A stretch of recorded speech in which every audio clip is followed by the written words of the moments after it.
Magandang hapon po sa lahat.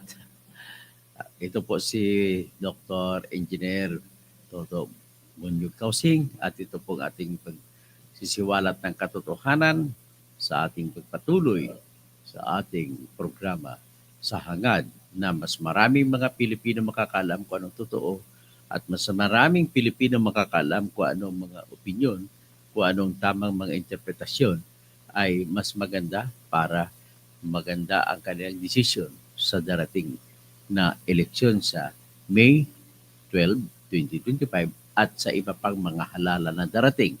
Kasama na dyan yung barangay election sa December 6, 2025. So anyway, sa pagpatuloy ng ating programa ay ating isisiwalat ang itong pangyayari patungkol po sa isang popular na pangyayari kagaya ng sa pelikula ni Mr. Daryl Yap na direktor, batang-batang direktor, sa pelikula na kanyang pinamagatan na The Rapists of Pepsi Paloma pero pinalitan niya sa titulo na Pepsi Paloma kasi masyadong nagiging kontrobersyal. Kaya yan ang ginawa niya. At nagtandaan natin, nagsampa ng kasong petition for the writ of habeas corpus, habeas data, itong abogado ni Vic Soto sa layunin na patigilin si Daryl Yap sa kanyang teaser, sa kanyang pelikula na The Rapist of Pepsi Paloma. At kahit na walang utos ang korte na ipatigil or i-take down, kukunin, ay napansin ko rin na kaagad naman tumalima si Daryl Yap at hindi niya pinalabas yung mga teaser. So, nevertheless, ibig sabihin, kahit na walang utos, ay sa tingin ko magalang naman po si Mr. Daryl Yap na isang taga-Olongapo.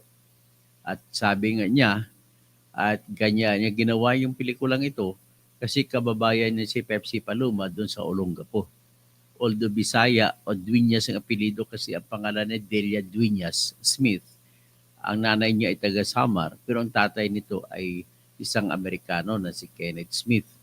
So, nevertheless, ang nangyari pagkatapos na pagsampa ni Vic Soto ng petition for the writ of habeas corpus ay pinalabasan kaagad ng korte na sabi ng korte, tama naman ang petition mo, may laman naman at kaya kailangan natin titingnan.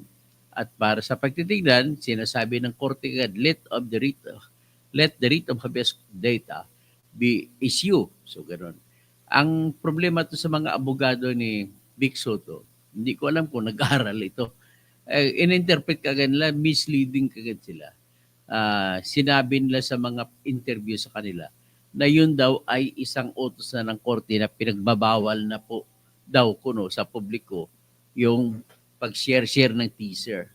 Kaagad naman ako po nagsalita na bawal po. Hindi po bawal kasi wala pang utos ang korte. Klarong-klaro. Kasi pasalamat naman ako. Ganon din ang live stream ni Attorney Randolph Libayan na walang babawal na sinasabi. Kumbaga, lumalabas dito para mga abogado ni Vic Soto ay nagmi-misleading.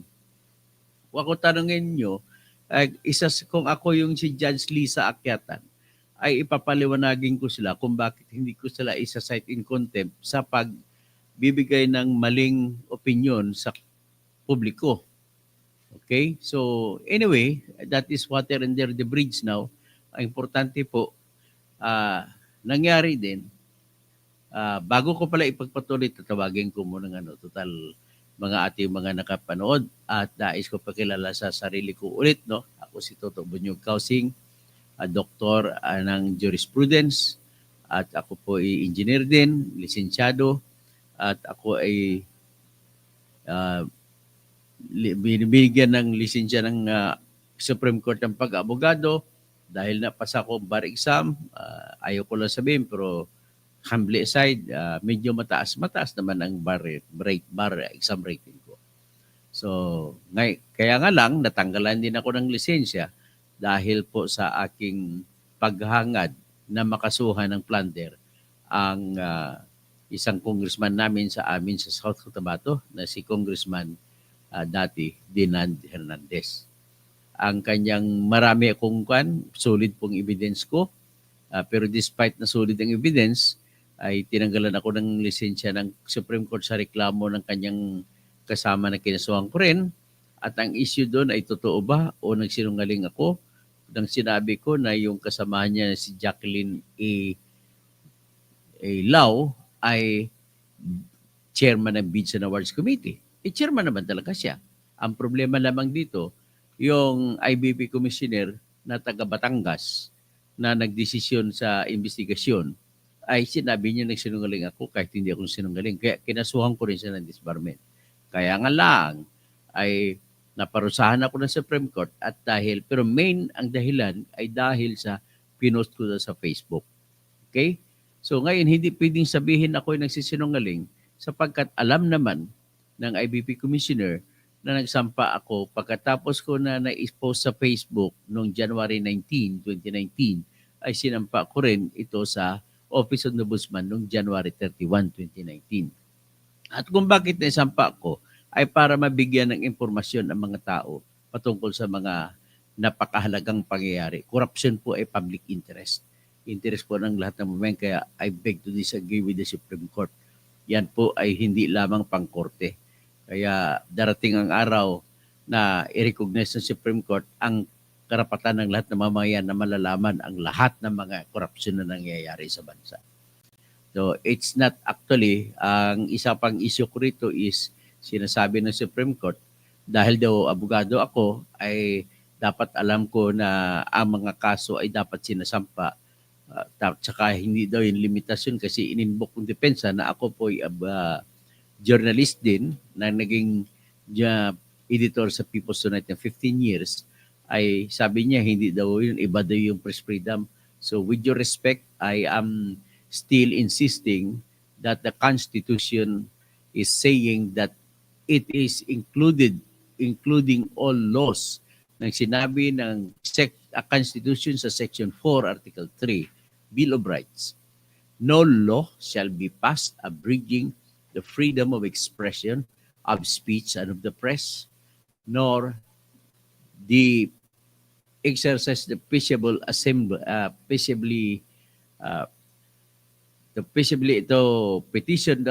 peaceably assemble and to petition the government to redress grievances. Iyan po ay walang batas na maaring maipasa, sabi ng ating konstitusyon. Pag sinabi walang batas, kasama pong Code of Ethics ng abogado na hindi batas na rin kasi yan, hindi mo pwede just to excuse dahil abogado ka, hindi mo pwede harangan ang tinatawag na freedom of expression. Yan po ay aking tayo. Iba naman na sa Supreme Court. But then, siyempre, between the two of us, sila ang Supreme Court. Although ini-insist ko na tama ako, in the meantime, sila, ganun na sinasabi nila. Well, wala tayong magagawa, hindi tayo Supreme Court. But then, a time will come that whenever I would become the Supreme Court Justice, babaguhin ko lahat yan na doktrina. Kasi absolute ang sinasabi ng ating konstitusyon. Hindi nagsasabi ang konstitusyon na mayroong exemption. Sinasabi ng konstitusyon na bawal gumawa ng batas na sasaklawin ang kalayaan sa pagpapahayag. Ang ginawa ko, kalayaan sa pagpapahayag. Kasi interest ng mamayan yung korupsyon. Anyway, tapos na ko dyan. Basta ganun lang, pinaliwanag ko lang na nakipaglaban ako para sa bayan na mababawi ang pera na overpriced na 226 million, pero ako pang pinarusahan. Kaya pwede yung sabihin, ako'y lumaban para sa bayan, para sa pera ng bayan, ako pang pinarusahan. Okay, anyway, proceed.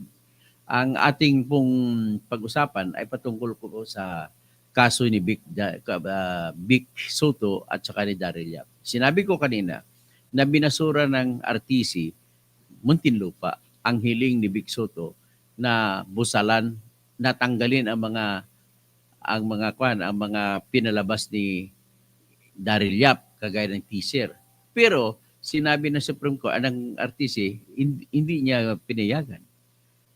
Bagkus na ang nangyari naman, pati kasi si Daryl Yap ay hindi na rin siya tumuloy. Tinanggal na rin niya kahit wala pang order ang korte. Pero nevertheless, what is important is the court said denied the motion of Vic Soto na ipaparusahan o i-cite in contempt si Daryl Yap. Okay? So, ibig sabihin, pinangunahan ko na, nag-vlog na ko dito na matatalo lang ang kaso ni Vic Soto. Okay? Hindi ko na pinangunahan ng korte, pero impression ko nung una, sinabi ko na nung una. Pero hindi na ako maglalalim kasi nga meron ng utos ang korte na kung pwede ay huwag sila mo nang istorbohin. Pero but in the interest of extreme interest, public interest ng kasong ito, tatalakayin ko lang kung ano nangyari sa korte. Okay, tapos maliban dyan, nagsampa rin ng kasong 19 counts ng libel, cyber libel si Vic Soto laban kay Daryl. Hindi ko alam kung anong binasihan, pero generally speaking, ang binasihan kasi yung teaser na nagsabi, Pepsi, the rapist of Pepsi Paloma, na kung imaginin mo sitwasyon, ganito po yun sa mga teaser. Si Charito Solis na ginaganap ni Gina Alahar, kasi patay na si Charito Solis, kasi tao ni Charito Solis dati, si Pepsi Paloma, alaga niya. Although yung manager ni Pepsi Paloma ay si Dr. Ray de la Cruz. Although ang abogado, nakakatawa, no? Ang abogado ni Vic Soto ay si Attorney Enrique Buco de la Cruz din. So parehong de la Cruz. So anyway, ang makikita mo sa teaser ay ganito. Ini-question, hinahawakan ni Charito Solis sa balikat, ito si Pepsi Paloma at inuuyog-uyog ang katawan at tinatanong, ni-rape ka ba ni Vic Soto? Una, hindi pa nagsumagot si Pepsi Paloma. Tapos inulit, ni-rape ka ba ni Vic Soto? Tapos sibigaw, oh! Ngayon, ininterpret yun ng mga maraming nakikinig kasama si Vic Soto na oo. Kaya ang interpretasyon nila, according to Vic Soto sa akusasyon niya, hiniya daw siya, kasi pinakita na siya ang nag-rape kay Pamela, kay Pepsi Paloma. Pero kung titingnan mo maigi, palapitan mo sa taiga, ulitin mo, ni-rape ka ba ni Vic Soto? Ang sagot na ko, ako nakinig, oh! Hindi naman oo, kundi sumisigaw na na-trauma. Kagaya sa isang babae na na-trauma. Nevertheless, useless na rin na ibibigay ng korte yung pagpabawal kasi marami na naka-download. Isa nga ako, nag-download nga ako noon eh. So useless pa rin ang pagbabawal. Tsaka hindi yung mga nag-share, sasagutin ko lang, marami nagtatanong kung ang pag-share ba ng teaser ay pwede silang kakasuhan ng mga abogado ni Vic Soto. Sagot ko, hindi po pwede. Nag-share lang kayo. Wala kayong kinalaman dyan. Siyempre, interesting yun. Hindi naman kayo original na author na gumawa nun. Bawal lang yun kung ikaw gumawa. Pero i-share nyo lang at huwag lang kayo mag-comment. Basta i-share, sabihin nyo lang, ito i-share ko lang. Nakakagulat ito. Huwag ka lang magbigay ng opinion kung naniniwala ka. Pwede naman sabihin, mukhang ka pa rin paniwala, i-share ko. Okay lang yan, walang libel, wala ring kaparusahan. So, dahil doon, kung ako tanongin mo, kung yun ang teaser ang pagbabasihan, pasensya na sa mga korte, at total ang korte, hindi ko natalakayin yung merito ng teaser. Basta sinabi ko lang na binasura na ng RTC, Muntinlupa, ni Judge Liza Akyatan, yung motion ni Vic Soto na papaliwanagin kung bakit hindi i-cite in contempt o parusahan si Daryl Yap. So, binasura na ng korte. So, ibig sabihin, walang merito. Hindi ko sinasabi na tama si Vic, pero walang merito yung presentasyon ng ng kanilang motion. Hindi ko sinasabi na may merito, pero isa lang masasabi ko, sa tingin ng judge, ay mahina ang kaso nila ni Vic Soto. Okay? Hindi ko rin sinasabi na mahina ang abogado niya, pero sinasabi ko lang na mahina ang kaso nila. Kasi hindi naman ibig sabihin na magaling abogado, magaling din ang kaso mo. Depende po sa ebidensya yan. Walang magaling na abogado sa magaling na ebidensya. So nobody can beat, nobody can argue with evidence. Ganoon lang kasimple. Okay? So next, pag-usapan natin ngayon yung libel na sinampa ni Vic Soto. Hindi ko nakita yung reklamo ni Vic Soto. Pero wala pong ibang dahilan na pwedeng gamitin ni Vic Soto para magsampa ng libel, kundi yung teaser lamang. Kung teaser lang, ay wala pong libel doon pag teaser lang. Sinasabi ang title, The Rapists of Pepsi Paloma. Yan ang teaser eh. Tapos, short video yun, may siguro mga 10 seconds or 15 seconds. Tapos, hinawakan ni Charito Solis o ni Gina Alahar na gumaganap bilang Charito Solis, yung balikat ni Pepsi Paloma at tinanong, nirip ka ba ni Vic Soto? Nirip ka ba ni Vic Soto? Dalawang tanong. At ang sagot, oh! Okay ulitin ko, yung actual sa pagkaalala ko, nirip ka ba ni Vic Soto? Nirip ka ba ni Vic Soto? Sumagot si Pepsi Paloma, oh! Oh, yun. Oo ba yun? Kung ako tanongin mo, hindi po oo yun. Kaya matatalo lang ang kasong libelo ni Vic Soto. Ngayon kung 19 na kaso, 19 counts, ano yun? Siguro 19 na mga pinalabasan. 19 na mga teaser. Teaser lang naman ang pinag-usapan natin dito. Wala pa yung pelikula. Ngayon, sa petition for, ibig sabihin sa libel, ano bang elemento na libel para malaman ninyo kung bakit sinasabi ko na hindi mananalo si Vic Soto sa libel. Ang libel naman po, cyber libel na yan, ay dapat sinasampa yun doon sa Office of the City Prosecutor. Hindi yan sa korte mo na sinasampa. Dadaan mo na sa kamay ng Fiscal of City Prosecutor. At sa sinampa, sa City Prosecutor, kung yung teaser lang ang basihan, sinasabi ko nga, ano bang elemento ng libel para sabihin natin kung may libel nga wala. Unang elemento, tandaan nyo lang DIMP, DIMP. Yan. DIMP. Ano ba yung DIMP? Defamatory imputation. Kung sa Tagalog ba, nakakasirang salita. Okay? Tapos I, identification. O kung sa Tagalog pa, kinilala. Kinilala ang taong sinisiraan. Kung mayroong hindi sinisiraan, kundi kinilala ang taong pinatungkulan ng sinabing salita na nireklamong nakakasira. Okay? Next, M, malis, malisya. Ano bang ibig sabihin ng malis o malisya? Sa Tagalog po, ang ibig sabihin ng malis o malisya ay ginawa, tinuloy pa ni Daryl Yap ang pagpalabas kahit alam niya na mali. Okay? Dalawa yan ang sub-elements. Alam ba, unang tanong, mali ba yun? Nasasabihin, oh! Nirip ka ba ni Vic Soto? Oh! Mali ba yun? Yan ang unang tanong. Hindi mali kasi sabi ko, yung pagkarinig ko, hindi naman, oo, nirip. Tapos, pangalawa, na tanong, alam na, yan pag sinabi, alam ba ni Daryl Yap na hindi totoo yun? Ang problema, totoo eh.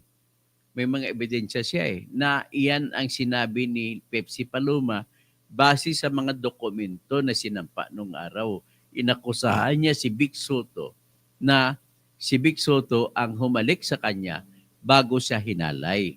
At sinabi sa kanyang, base ito sa nabasa ko at sinabi doon na habang hinahalikan ni Vic Soto si Pepsi Paloma doon sa room 210 ng Sulu Hotel noong 1982 ay kumukuha naman ng litrato si Richie Di Jorge. At habang kumukuha ng litrato si Richie Di Jorge, hinahawakan naman ni Joey De Leon si Pepsi Paloma para hindi makapag-resist. Yan ang kwento. Hindi natin alam kung totoo yan o hindi. Pero kung ipatungkol mo doon sa ginawa ni Daryl Yap, walang libel si Daryl Yap kasi binasihan lamang niya sa reklamong ginawa ni Pepsi Paloma na opisyal naman nakasampa sa Office of the City Prosecutor ng Quezon City. At humingi pa sila ng tulong kay dating batang-bata pa na si Juan Ponce Enrile. At tinuro sila, humingi ng tulong si Juan Ponce Enrile kay Attorney Rene Cayetano na tatay naman ni Alan Peter Cayetano at saka ni Pia Cayetano.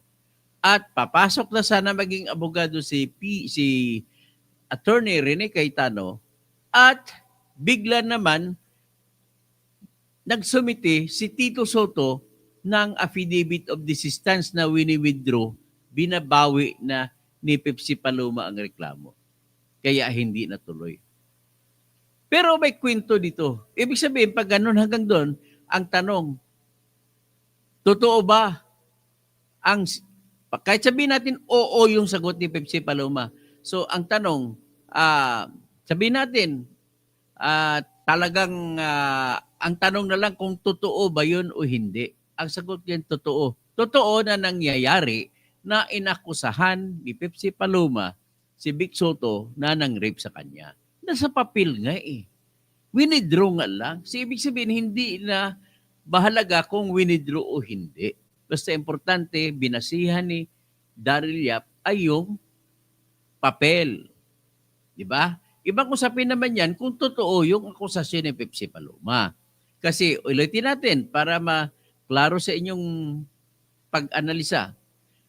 Ang sitwasyon sa teaser, hinahawakan ni Charito Solis ang balikat ni Pepsi Paloma at tinanong, ni-rape ka ba ni Vic Soto? So sabi natin, oo, ni-rape ako ni Vic Soto. Ang tanong, nakakasira ba yan kung sa defamatory imputation? Of course, there is no question with that. Nasisira dyan si Vic Soto. But ang kasunod na elemento, in-identify ba si Vic Soto? Of course, sinabi na pinangalanan. Ang nagbigay ng pangalan ay si Charito Solis na sa katauhan ni Gina Alahat. Next, ang tanong diyan, kung sinabihan at kinikilala, may malisya ba? Malis. Ang ibig sabihin po ng malis, kung sa Tagalog pa, alam na ni Daryl Yap na hindi totoo, and yet, pinalabas pa niya na ganun. Diba? So ngayon pinalabas, nakita natin na lumabas, ay kinilala ni Charito Solis na si Vic Soto na tinatanong niya kay Pepsi Paloma kung nirape ba siya ni Vic Soto. At sumagot sabi natin oo, sumagot si Pepsi Paloma, oo, nirape. Siyempre, gawa ni Daryl Yap yun, si Daryl Yap ang masisisi. So, tanong, may maalis ba doon? Ang sagot ko kanina, wala, sapagkat po, hindi po siya kasinungalingan. Totoo po, ayon sa dokumento, na inakusahan ni Pepsi Paloma si Vic Soto. Actually, hindi lang si Vic Soto kinasuhan na dyan. Pati si Joey De Leon, pati si Richie De Jorge. At lumabas pa dyan ng huli, yung tumatakbong senator na si Tito Soto, siya yung umayos kung bakit pumirma si Pepsi Paloma ng affidavit of desistance na bawiin yung rape case. Paano nangyari yon? Sabi sa kwento lang mo, hindi ko naman alam kung totoo ito hindi, pero katotohanan na nalabas ito sa dyaryo at hindi pa ito, wala pa akong nabasa na artikulo na na-publish na dininay ito, na tinanggi ito ni Tito Soto. Nasabi, kaya pumirma si Pepsi Paloma kasi tinutukan ni Tito Soto ng baril si Pepsi Paloma. Yan po yung nakasabi dyan. Pero whatever it is, whatever is the truth behind, it is beyond us. Wala, hindi natin alam kung anong katotohanan. Wala tayo doon nung nangyari. Hindi tayo nanood ng rape kung mayroong rape man. Okay? So, ibig sabihin, tinatanong, ina-address ko lang kung may malis ba. Sapagkat totoo naman na inakusahan ni Pepsi Paloma si Vic Soto na siyang nag-rape sa kanya, isa sa nag-rape sa kanya, walang malis, walang malisya si Daryl Yap. Kaya wala nang malis. Ang kapang-apat na elemento ng libel ay publication. Na-publish ba? Of course, na-publish. So, ulitin ko, mayroon pang nakakasira na salita. Mayroon po, yan pong defamatory imputation. Mayroon bang pagkikilala or identification na si Vic Soto ang sinasabi ni Pepsi Paloma na nang-rape sa kanya? Mayroon. Next, tanong, naipalabas ba, naipublish ba? Oo, naipalabas sa Instagram, sa TikTok, sa Facebook, sa Reel, sa YouTube. Sa publisha, pinakahuling elemento, may malis ba? May malisya. Wala pong malisya. Bakit ko nasabi? Ulitin ko lang, para magkaroon po ng malisya, kailangan po na hindi totoo para sabihin na inakusa ni Pepsi Paloma si Vic Soto. Tanong, hindi ba totoo? Totoo naman inakusa ni Pepsi Paloma si Vic Soto. Yan ang katotohanan. So, walang malis. Pero sabihin natin, kung kahit hindi pa totoo, ang tanong, alam ba ni Daryl Yap na hindi totoo? Hindi na tayo mag-inquire doon na kung alam niya na hindi totoo. Kasi, unang-una, alam naman ni Daryl Yap na totoo na may mga akusasyon. Hawak kanya mga dokumento. Okay? So, isang aral ito sa lahat na nakikinig na hindi po lahat na nakakasira ay libel kagad. Mayroon po mga elemento. Ayon po sa prinsipyo ng criminal law, kapag isa sa mga elemento ng krimen ay walang krimen. So, 4 ang elemento. DIMP, DIMP, defamatory imputation, yung nakakasirang salita, meron. Identification, kinilala yung tao na kung saan tinutukoy sa nakakasirang salita, meron. Publication na ilimbag sa pamamagitan ng Twitter, sa pamamagitan ng TikTok, YouTube, Facebook, Instagram at iba pa. Meron. Alam ko sa Reddit meron pa eh. Tapos ang tanong na lang man ng huli, kung wala, ay walang libel. So, big sabihin, tanong, may malis ba? Sagot, wala. So, walang malis. So, ulitin ko lang para maintindihan ninyo, bakit walang malis? Kasi po, dalawa po ang requisites o sub-elements ng malis. Una, dapat hindi totoo. Hindi totoo na kinasuhan ni Pepsi Paloma si Vic Soto. Hindi ba totoo? Totoo eh. Kaya wala tayong magagawa. Okay, naintindihan nyo na. O, si Jordan, nakakaintindi ito. O, tapos si Nenen Kausing, kapatid ko. O, magandang hapon. Oh, yan ang sinasabi ko na dahilan kung bakit matatalo si Vic Soto sa 19 counts na libel niya. At for sure, matatalo rin siya sa writ of habeas petition for writ of habeas corpus kung iyan ang basihan ko. Pero siyempre, hindi ko alam ang iba pang mga facts of the case na maaring basihan ng korte, na magdesisyon ng korte na papayagan at mananalo si Vic Soto.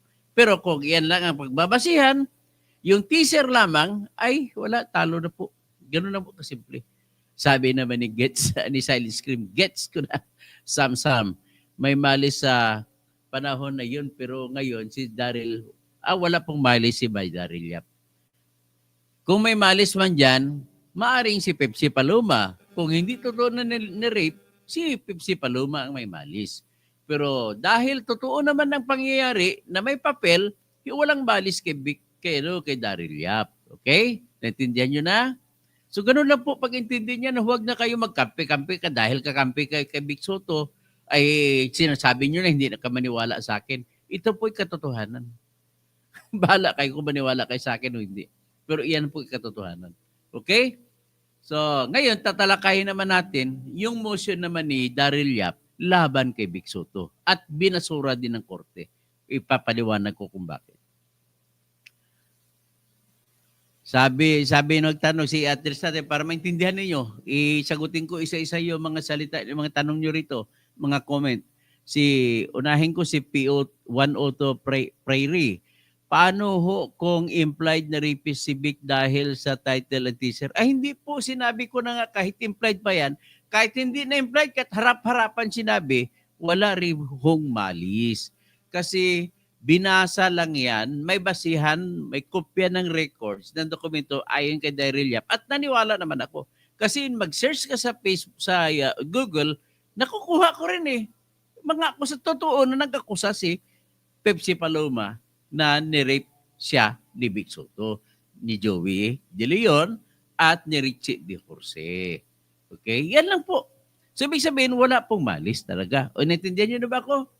Hindi ko na alam kung totoo nga ni-rape. Kung may malis man doon, kung totoo o hindi ni-rape, si Pepsi Paloma lamang at saka si Vic Soto ang at saka si Joey De Leon at si Richard Yorsi na patay na, ang tanging nakakaalam maliban sa Diyos. Okay? Patay na rin si Pepsi Paloma. So sabi naman ni Eduardo Montaje Serrato, ang sarap pakinggan, attorney, ang inyong lecture dahil marami ako natutuhan. O marami po kayo matutuhan sa akin.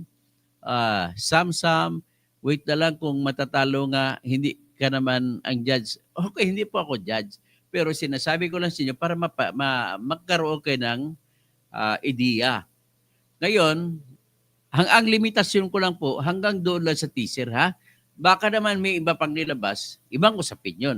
Pero kung sa teaser lang pag-usapan, talo na si Vic Soto doon. Ganun lang kasimple. So, yung istorya mo may kasama, sabi naman ni Ronnie 0143, may kasama si Pepsi, si Guada Garin. O may kasama, pero ibang usapin yon. Yun ay magagamit mo si Guada Garin kung talagang totoong ni-rape o hindi. Kasi bakit? Sinasabi sa aligasyon ni Pepsi Paloma sa kanyang reklamo laban kay Vic Soto, laban kay Joey De Leon at laban kay Richard Yorsi na kasama nandoon si Guada Garin. Hindi ko na alam yun. Ibang usapin yun. Okay? Si Fraud and Proud. Sam. Wala naman sinabi na judge siya. Okay. Okay lang yan. Jonas Campos, nagmumulto lang yan. Marvic ay late na kasi konsensya mo sa dami ng nilapastangan mo. Wala po sinabi, ha. Ikaw nang sabi na maraming nilapastangan si Vic Soto. Amen. Sabagay, marami siyang naging babae. Nandyan. Nabasa ko si Dina Bonibi, nagsasabi pa nga siya na ang nakakuha ng virginity ni Dina Bonibi ay si Vic Soto. Nandyan, pinakahuli niya si Pauline Luna. Nandyan, marami siya naging babae. Si Connie Reyes, na asawa ng basketballista na si Larry Mumar, ay naging girlfriend niya. At ang naging anak ay isang napakagaling na mayor na si Vico Soto. Hangang-hanga ako doon. At marami pa siyang ibang mga naging babae. Kaya lang, hindi ko naman alam kung bakit hindi nagsampa ng reklamo ang mga babae. Pero ang katotohanan ata, si Pauline Luna lang atang naasawa, napakasalan niya. Yan ang hindi ko alam. Hindi ko nga alam kung kasado si Pauline Luna kay Vic Soto. Si Annie Gonzalez, good PM po. Si Flox, magaling ka talaga, attorney, magpaliwanag. At sana po naintindihan ninyo. Tapos si Anisito Junior Gayakan, tama, Attorney Toto Kausing. Salamat po. Silent Scream gets. So Fraud and Proud, Dumpster Fire, wala sila laban. TBG talaga may right sa EB. Ibang usapin naman yung yung Itbulaga, ha. Wala akong sinabi tungkol kung sino may right sa Itbulaga. Siguro naman may sinasabi kasi na nagagalit yung Tape Incorporated ni Halusos. Kaya nalabas ito, kinausap si Daryl Yap na gumawa ng pelikula. Well, hindi ko alam yan. That is another issue. Ang issue lamang sa ngayon kung ang teaser ba ay libelous o dapat tanggalin. So, Rinaldo Bisantos, ang ginawa ni Daryl Yap ay as per public documents to know if everything is truth or false. It depends upon Vic Soto and Joey. Tama ka. Magandang sinabi mo, Rinaldo Santos. Sa tingin ko, abogado ka siguro kaya magaling kang magpaliwanag. Fernie Pinto Sr., good day. Busing, ingat. So, Jordan, dumpster fire, kung magaling lang ang abogado nila, halusos, dapat panalo sila. Ay, hindi po, kahit anong magaling, kahit galing po ang abogado, kapag ang ebidensya po ay ang siya magsasalita, walang magawa ang kahit sinong abogadong magaling. Ganun lamang po, mai-share ko sa inyo. Ganun po, yan ha. Okay, Pagaw Baker, na-excite si Busing, nag-react agad. Good afternoon, PM. Good afternoon, sabi na Sam, may makapagpatunay ba na nangyari yon? Wala akong makita kung patunay ba. What is important, Sam, is nangyari na nag-akusa si Pepsi Paloma. Yan ang katotohanan. At katotohanan din na inakusa ni Pepsi Paloma, si Vic Soto, Joey De Leon, at Richie Yorsi na ni-rape siya. Yan lamang ang totoo yan. Ang hindi natin alam kung anong totoo ay kung nangyari ba o hindi. Kasi pwede sabihin, may nabasa rin ako na aligasyon galing kay Tito Soto nagimik lang daw pala yan ni Tito Ray, Dr. Tito Ray de la Cruz, sa mga alaga niya na mga soft drink beauties para sumikat. Well, katotohanan naman yan sa pelikula, mga artista gumagawa ng gimmick para sumikat. So pwede rin mangyari na totoo yun. Pero siyempre, as of now, I stand firm na hindi ko alam kung anong totoo. Okay? So kung ano man ang meron dyan, that is only a story na nagiging exciting, nagiging interesting sa lahat ng tao. Biro mo naman, sikat-sikat si Vic Soto, tapos mapunta dyan. If I were Vic Soto, kung ako, Vic, unsolicited advice, pati sa mga abogado mo, ayaw kong galawin yung practice ng abogado nila, pero kung ako, mas maganda pa po na harapin mo na lang ang kaso, ang pelikula, at ipalabas mong ebidensya na hindi ka. Anyway, malay mo, pag pinanood natin ang pelikula, lalabas sa presentasyon ni Daryl Yap na pinakita na wala pala ito, puro akusasyon lang, hindi, panalo ka pa rin. Ganun lang ako kasimple yan. So, ang hilawin, something fishy. Maria Francesca Marvilla, oy, Cheska, waiting here, watching here from Coronadal City. Si MM, Popoy, good look. Ganito na lang, no? Cheng, palitan mo na lang ng kausing o di ka tuga sa apelido ni Cheska. Total, hindi naman kayo kasal eh. Okay? Fraud and proud. Artistic interpretation. Interpretation lang yan, art. Kasi lahat, everything is art and movie. Sebastian Sarting Gonzaga. Magandang hapon po, Sir Senator Toto. Si George Tres Maria. Dok, anong balita sa candidacy mo? May bagong development po? Wala pa po. Ay naantay ko ang kuwan ng Supreme Court. Anyway, nag-email na ako sa Supreme Court. Ang huling email ko po ay hinihiling ko na bigyan ako ng TRO, Temporary Restraining Order, at hinihiling ko rin na ipatigil yung pag-imprinta ng official ballots, ipatigil ang COMELEC. At hiniling ko rin na utusan ng COMELEC na i-refund, bayaran nila yung 132 million na nagasta sa pag-imprinta ng 6 million ballots na nababasura sapagkat print up sila ng printa, hindi nila inantay ang Supreme Court. So may dinagdag ang Supreme Court sa pagkakandidato pagkasenador na si Zubair Mustafa na kandidato ng Workers Peasants Party ay nabulilyaso sila. Biro mo, 6 na milyon yung printa. Yan, kabuo ni Miko actually, hindi bubo yan eh. Matalino. Kundi sila dyan nila yan para hindi na mailagay yung pangalan ko saka pangalan ni Edgar Erese. Kasi galit sila sa akin dahil inaakusa ko sila na minamagic nila sa Smartmatic na ang panalo ni BBM, ni Sara, tsaka ni Robin, tsaka iba pa. At sinasabi ko, ang totoong nangyari dyan si Leni Robredo. Okay? So proud and proud, 40 years ng issue, hindi naman nasira ang image ni Vic. Tama. Dapat isipin ni Vic Soto yun. Juanita Lumanog Santos, ang Lumanog, alam ko magaling na gumawa ng gitara to. Ang galing na mo talaga, attorney, napakalinaw yung mag-explain. Pare-pareho kayo ni na attorney Randolph Divine, attorney Claire Castro. Kahit pangkaraniwang tao, naintindihan. Tama, salamat, naintindihan mo. So, Maria Francesca Marvilla. Cheska! Okay, Luciano Gahotos. Bakit masamang bang mag-share ka, Toto? Hindi na masama. Ulitin ko lang, wala pong krimen ang mag-share ng teaser. Okay? Jose de la Cruz, it's the real thing. Ay, cook pala yun. Rolando Guerrero, tagilid si Buseng. Ayan si Pepsi. Sabi ni Spolarium, ni si Eraser Hedge. Ayan na si Pepsi. Ayan na si Pepsi. Sana mag-usap muna. Di man agad Buseng guilty pa ba? Proud and proud. Doc, di ba yun talagang testimony ni Pepsi Paloma noon na nirip sila ni Vic, Joey at Richie? Yes, tama po. Jackie Dimule. Good afternoon. Dr. Engineer Toto Kosing, watching from Seattle, Washington. Si Seattle, Washington, naalala ko, shoutout ako dyan, si Ernesto Lagramada.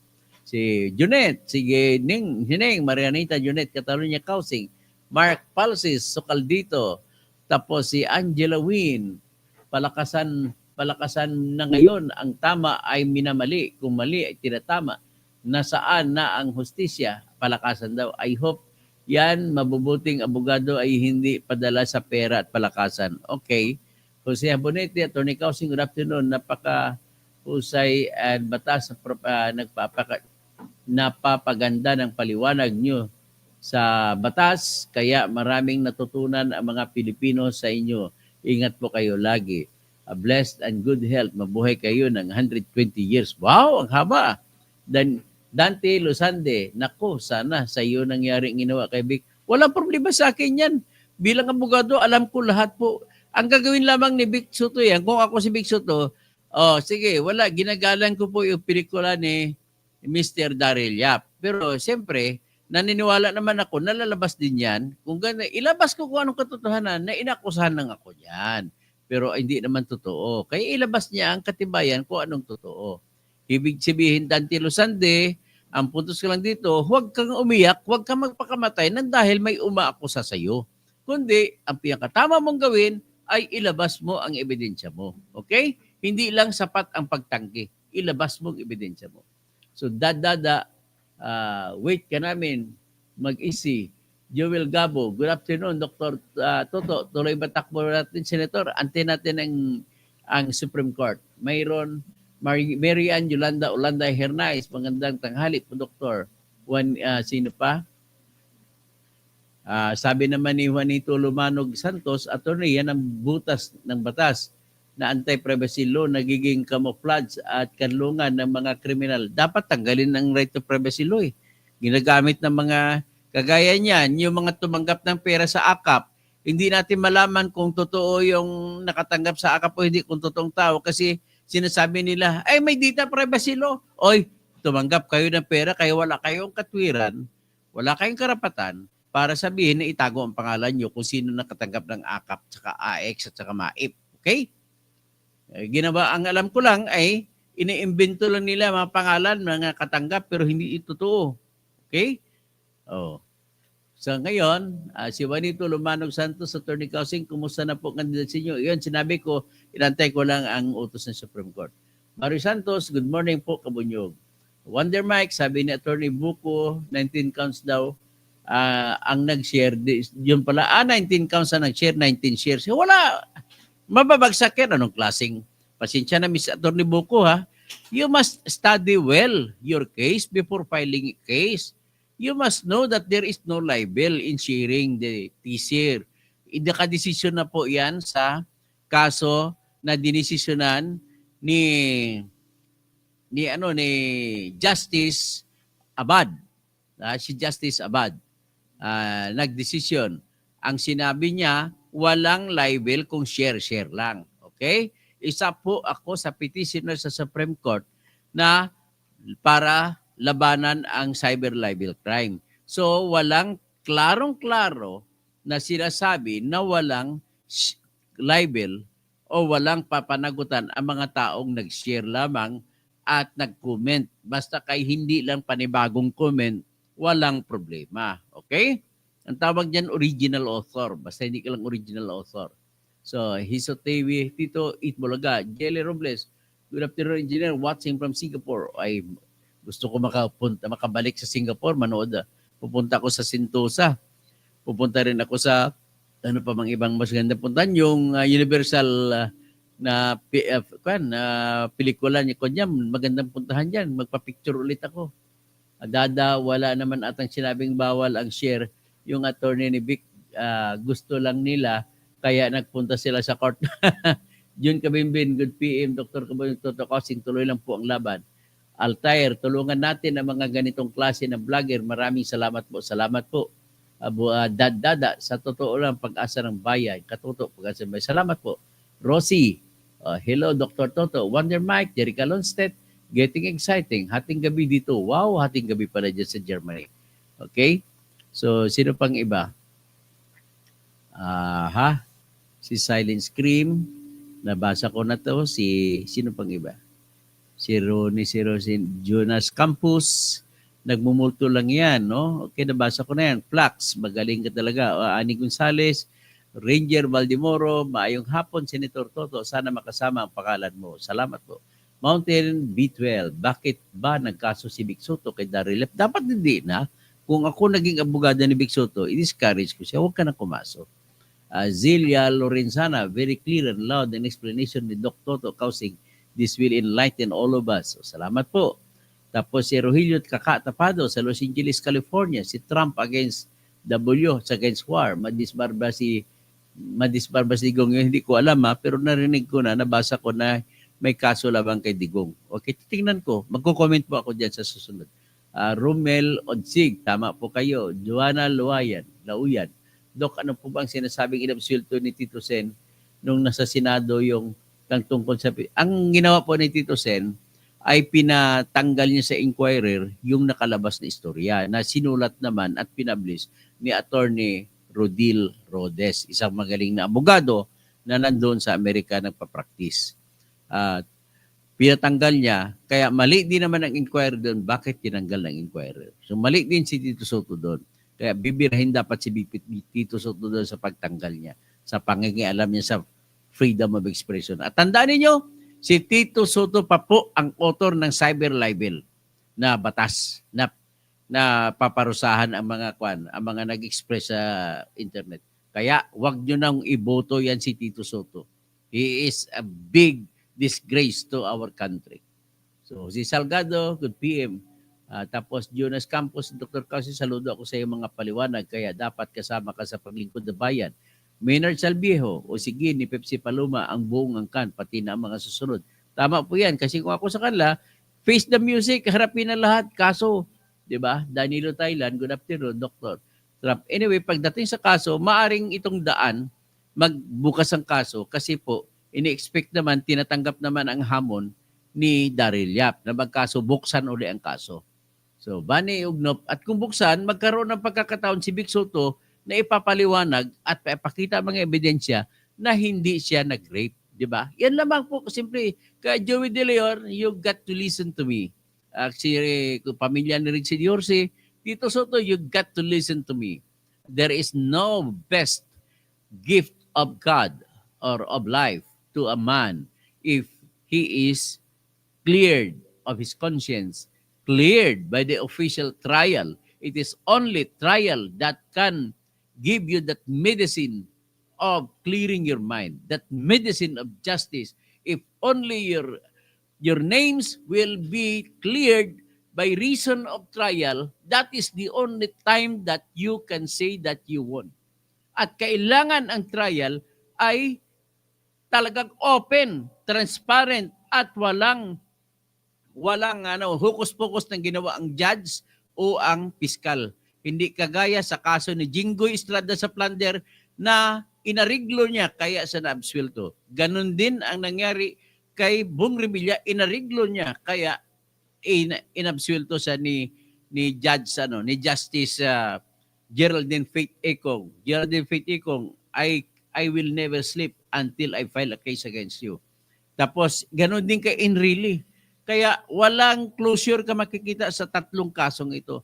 Maliban, ang closure naman sa kaso nila ni Vic Soto is if they will allow the case to be heard in court at every time i-live stream nila, ipakita ko ano mga ebidensya pinresenta at doon mismo mga taong nanonood ay sila mismo magsasabi, hindi pala ni rape.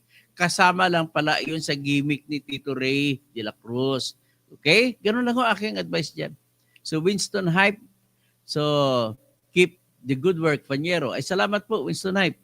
Jerry Santiago, maraming naging babae si Vic Soto. Silent Scream, maganda story ito. Maraming maging plot twist on. Maraming mga twist and turns yan sa mga plot. Kaya makikita talagang pelikula niyan. Kahit si Vic Soto pang gagawa ng pelikula. Kikita yan. Roylan Marlang, Vlogs. Good afternoon, Kuya Toto. Birthday ko last Wednesday. Ay, belated happy birthday, Roylan. So, sayang, Happy birthday to you. George Tresmaria, thank you, Doc Engineer. Ang Elite Win, yun nga, pinalabas kay JR, totoo palang party at bulakbol. Reggie Rigol Felipe, at Tony Toto, naisampa naman nyo ang kaso laban kay Great Pretender. Ito, nagawa na, hiramin ko nga yung isang kopya ng kaso kay Erwin Tulfo. Bigyan mo nga, papakita ko sa live stream. Ito po handa na po. Handa na Oy, ano ba ito? Ay, hindi ko ito po, ito. Ito ha. Paano ba ito? Yan. Tapos, notaryado na yan. Kompleto na. Inaantay ko na lang po mga co-petitioners ko na si Mr. Felix Cabalquinto sa si Attorney Diosdado Calungue na dating ombudsman, dating abogado na nagtatrabaho sa ombudsman. Biro mo, mga abogado sumasali sa akin. Laban ito kay Erwin. Ay, anyway, mamaya ko na i-discuss ito. Si Vic Soto muna tayo para hindi magulo. So ang hilawin, yan ang pinalabas kay GR to. Tapos kay Dynamic Force. To, sleep na. Okay, Teresita sa Palaran, good PM sir. Rinaldo Bisantos, dead man tell. Ang tamang ikon po, salita niya Sir Rinaldo, dead man tell no tale. Ang tawag kasi diyan ay mga idioms, idiomatic expression.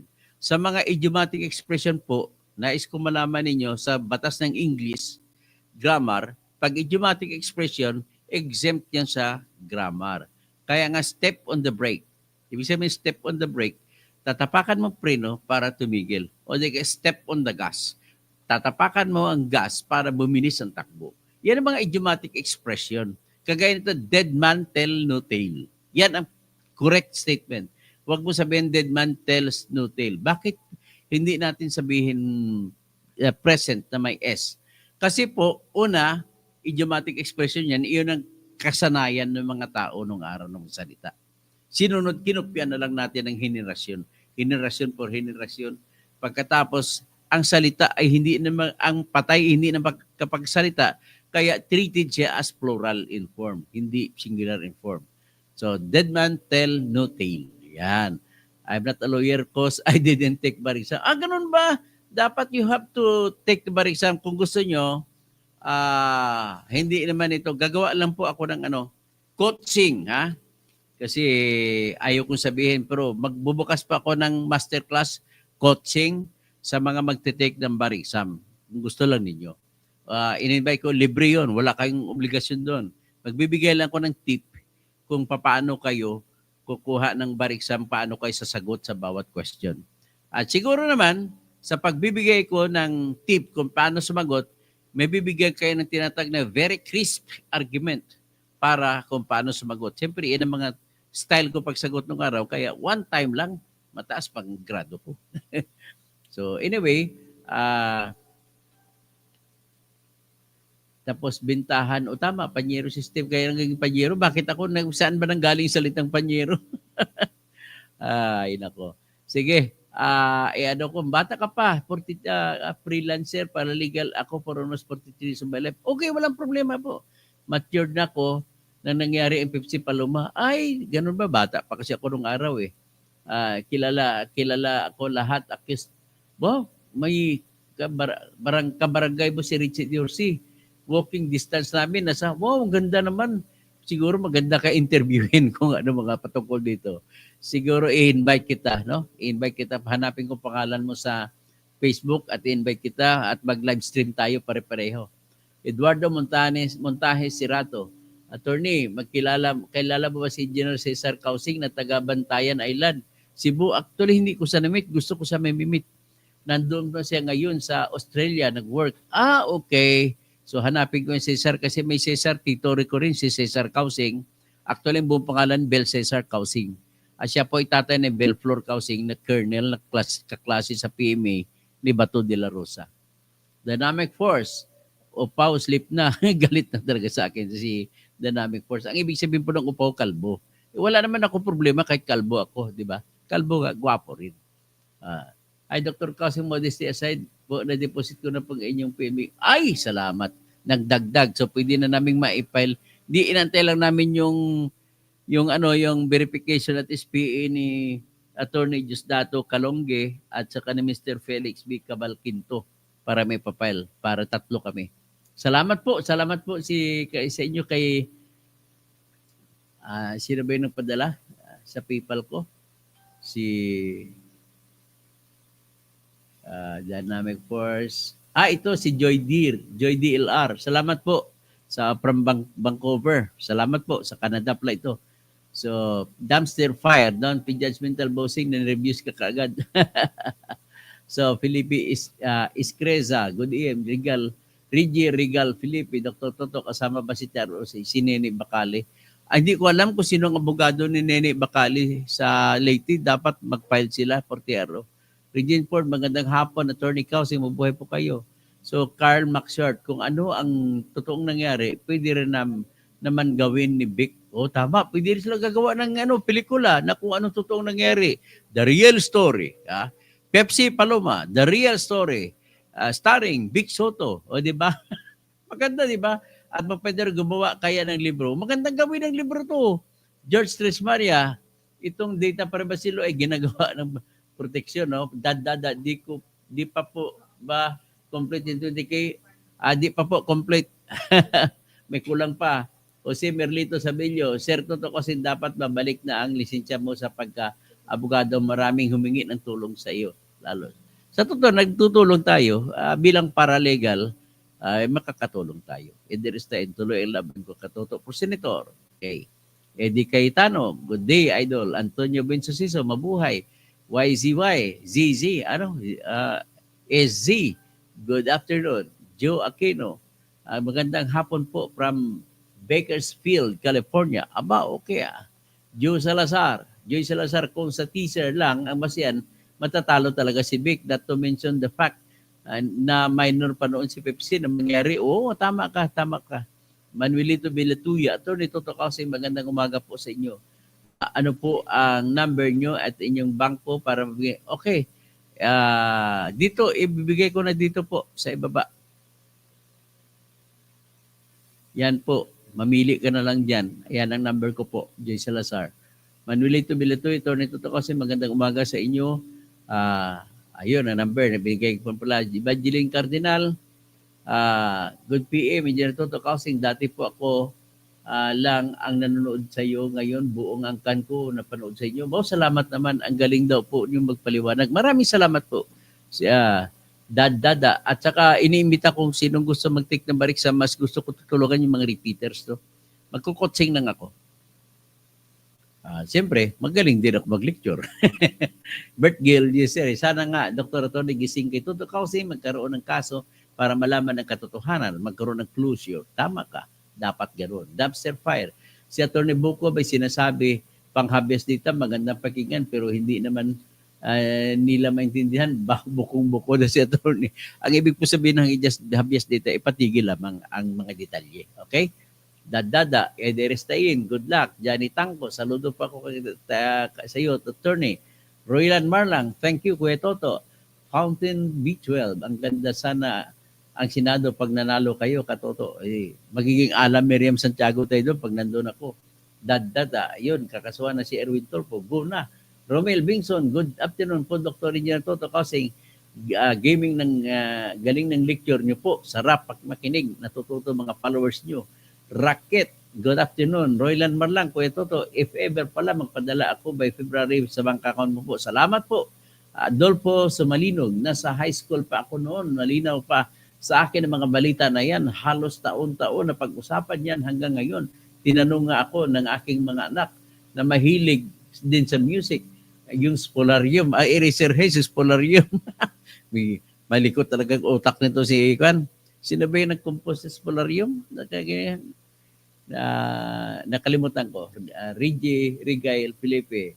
Dr. Toto, kinabahan ako. Baka manalo na namang senador sina Lito Lapid at Bong Bundots Barila. Gawa natin paraan na hindi sila mananalo. Okay?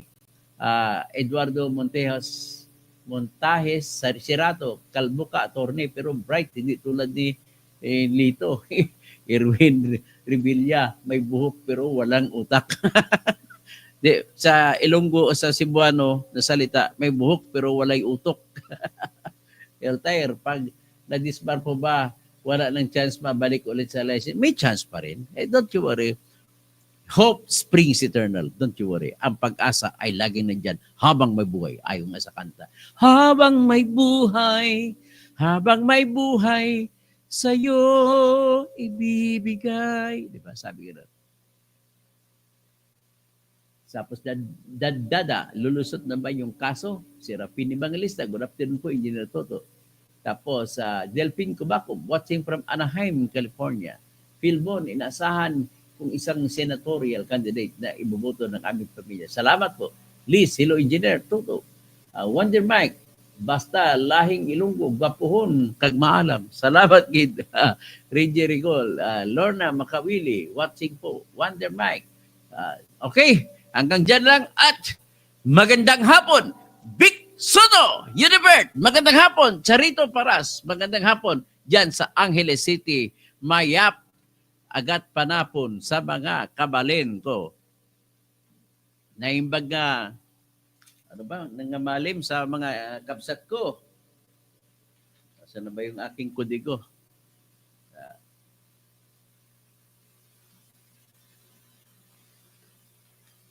Okay. Mga Pangasininsi, maabig nga ngarim. Sa Ilocano pala, naimbag nga malim, hindi marim. Ibanag, mapya nga pugak. So, sa mga waray-waray, maupay nga kulob. Maupay nga kulob sa inyo. Tapos, mapting na mamrim sa Ibaloy. Tapos, ikang kani, gawi sa Masdem. Tapos, sa Itawis, napya nga giram. Sa Tausog, marayaw mahapon. Sa Maguindanao, mapya malolem. Sa Maranao, mapya kantua alungkan. Okay? Hanggang dyan. At mga Ilonggo, maayong hapon. Mga Cebuano, maayong hapon po. Sa mga Bulano, o asa ang akong asawa ni Gikan, maadyong hapon. Okay? Carl Maxart, lalabas din ang totoo at mabulgar din ang katbuktutan ng Comelec Commissioner. Yung Commissioner nagsampa pula ko ng motion, paripan sa kanyang 132 billion na. Si Sario Angkog, Ellen Faune. Kilala mo mga maraming Faune doon sa Coronadal City. Mga kaklase ko pa sa KNCHS. At ito, ang galing nyo po magpaliwanag, matalino mo nawaan. Ito pwede manghingi ng CP number nyo. Opo, andyan po CP number ko. Ito, kunin nyo lahat. Yan. Tapos sino pa? Si Dr. Caparos. Magandang buhay po. Okay? Si Filipino technician. Ang galing mo talaga. Maghanga ako sa iyo. Salamat po. Michelle Gabiniti. Gandang hapon. Michelle. Pwede ba kayo pumunta rito? Mag-time kayo? Clarito Paras. Unibert. Okay. Hanggang dyan na lang. Maraming salamat po.